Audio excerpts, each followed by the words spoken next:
1 Reis 10. A visita da rainha de Sabá. A rainha de Sabá ouviu falar da fama de Salomão e foi até Jerusalém a fim de pô-lo à prova, com perguntas difíceis.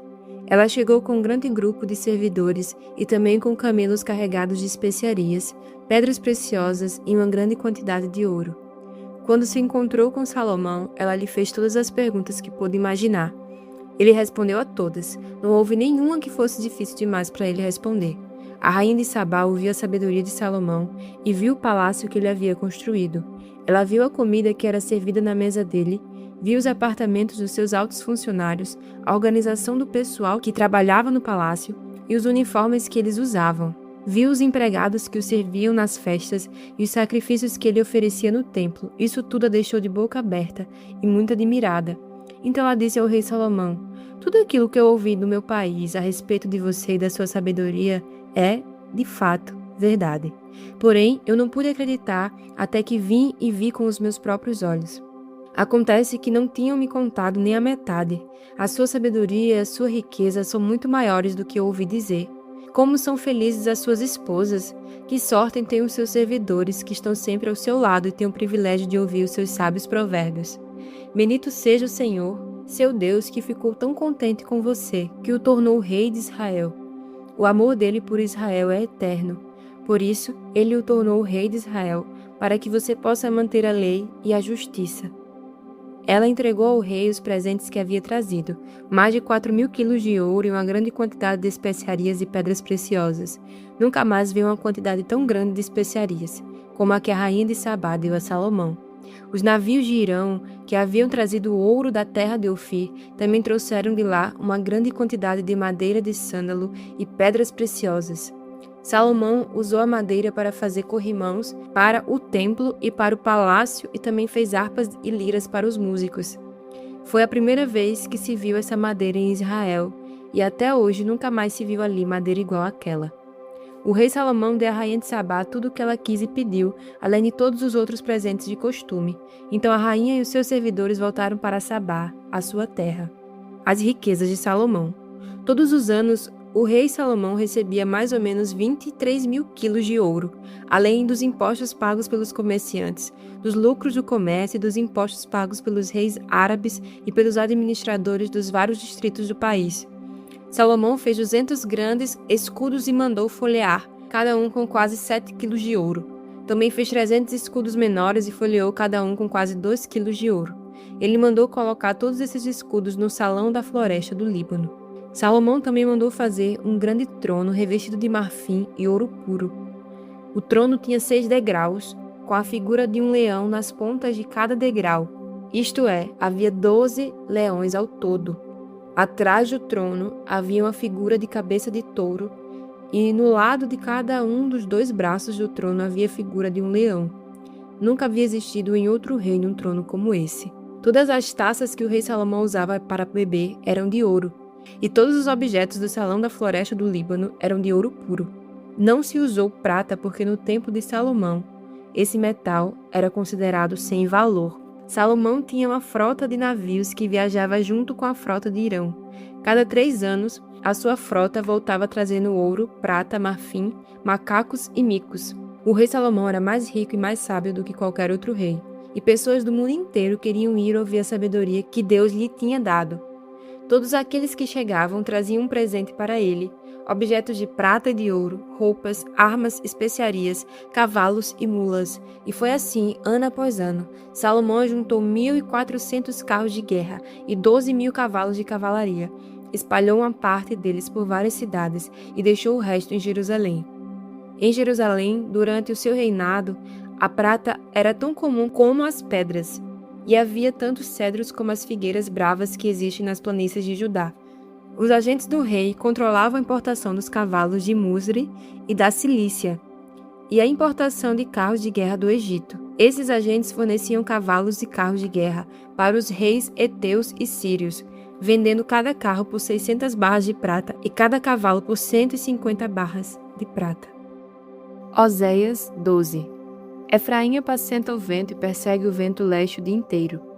Multiplica mentiras e destruição, faz aliança com a Síria, mas o azeite é levado para o Egito. Acusação contra Judá. O Senhor tem uma controvérsia com Judá e castigará Jacó, segundo a sua conduta. Ele lhe dará o que merece por seus atos. No ventre, Jacó pegou no calcanhar do seu irmão. No vigor da sua idade, lutou com Deus. Lutou com o anjo e venceu. Chorou e pediu que o abençoasse. Em Betel encontrou Deus, e ali Deus falou com ele. O Senhor, o Deus dos exércitos. O Senhor é o seu nome. Quanto a você, volte para o seu Deus. Siga o amor e a justiça, e espere sempre no seu Deus. Como um mercador, que tem nas mãos uma balança desonesta e ama a opressão, Efraim diz: certamente fiquei rico, encontrei muitas riquezas. Em todos esses meus esforços, não encontrarão em mim nenhum delito, nada que seja pecado. Mas eu sou o Senhor, seu Deus, desde a terra do Egito. Eu ainda os farei habitar em tendas, como nos dias da festa. Falei aos profetas e multipliquei as visões, e pelo ministério dos profetas propus comparações. Será que há transgressão em Gileade? Eles são pura vaidade. Em Gilgal sacrificam bois. Os seus altares serão como montes de pedra, nos sulcos dos campos. Jacó fugiu para a terra da Síria. Ali Israel trabalhou para conseguir uma esposa, e por ela guardou o gado. Mas o Senhor, por meio de um profeta, tirou Israel do Egito, e por um profeta cuidou do seu povo. Efraim amargamente o provocou a ira. Por isso, o seu Senhor fará com que ele pague pelo sangue que derramou e lhe retribuirá pelas suas afrontas. Marcos 15. Jesus diante de Pilatos. Assim que amanheceu, os chefes dos sacerdotes se reuniram com os líderes dos judeus, e com os mestres da lei, e com todo o conselho superior, e fizeram seus planos. Eles amarraram Jesus e o levaram e entregaram a Pilatos. Pilatos perguntou: Você é o rei dos judeus? Quem está dizendo isso é o Senhor, respondeu Jesus. E os chefes dos sacerdotes faziam muitas acusações contra ele. Então Pilatos fez outra pergunta. Você não vai responder? Veja quantas acusações estão fazendo contra você. Porém, Jesus não disse mais nada e Pilatos ficou muito admirado com isso. Jesus é condenado à morte. Em toda a festa da Páscoa, o governador costumava soltar um dos presos, a pedido do povo. Naquela ocasião, um homem chamado Barrabás estava preso na cadeia junto com alguns homens que tinham matado algumas pessoas numa revolta. A multidão veio e começou a pedir que, como era o costume, Pilatos soltasse um preso. Então ele perguntou: Vocês querem que eu solte para vocês o rei dos judeus? Ele sabia muito bem que os chefes dos sacerdotes tinham inveja de Jesus e que era por isso que o haviam entregado a ele. Mas os chefes dos sacerdotes atiçaram o povo para que pedisse a Pilatos que, em vez de soltar Jesus, ele soltasse Barrabás. Pilatos falou outra vez com o povo e lhe perguntou: O que vocês querem que eu faça com este homem que vocês chamam de rei dos judeus? E eles gritaram: Crucifica! Que crime ele cometeu? Perguntou Pilatos. Mas eles gritaram ainda mais alto: Crucifica! Crucifica! Então Pilatos, querendo agradar o povo, soltou Barrabás, como eles haviam pedido. Depois mandou chicotear Jesus e o entregou para ser crucificado. Os soldados zombam de Jesus. Aí, os soldados levaram Jesus para o pátio interno do palácio do governador e reuniram toda a tropa.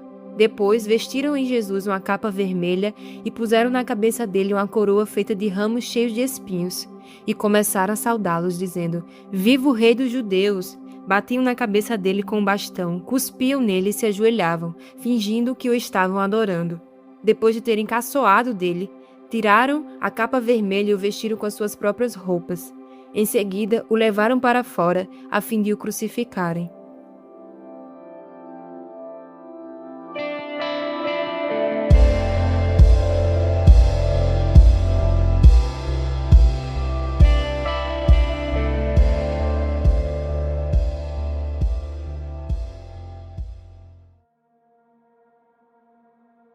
E para finalizar o nosso devocional, vamos orar. Senhor, nós te agradecemos por mais um dia na tua presença. Pai, obrigada pela tua palavra, que é viva e eficaz. Senhor, nós oramos agora para que nós possamos descansar no Senhor. Nós agradecemos porque o Senhor carrega os nossos fardos, Senhor, e nos dá o teu fardo que é leve. Então nos ensina a descansar cada vez mais e mais na tua presença, a confiar no teu poder, a confiar, Senhor, nos caminhos que o Senhor já traçou para as nossas vidas. Abençoa cada um de nós, cada um que está escutando esse podcast agora, em que nosso dia possa estar cheio e repleto da Tua graça e da Tua presença, Senhor. Então é assim que nós oramos e Te agradecemos, em nome de Jesus. Amém.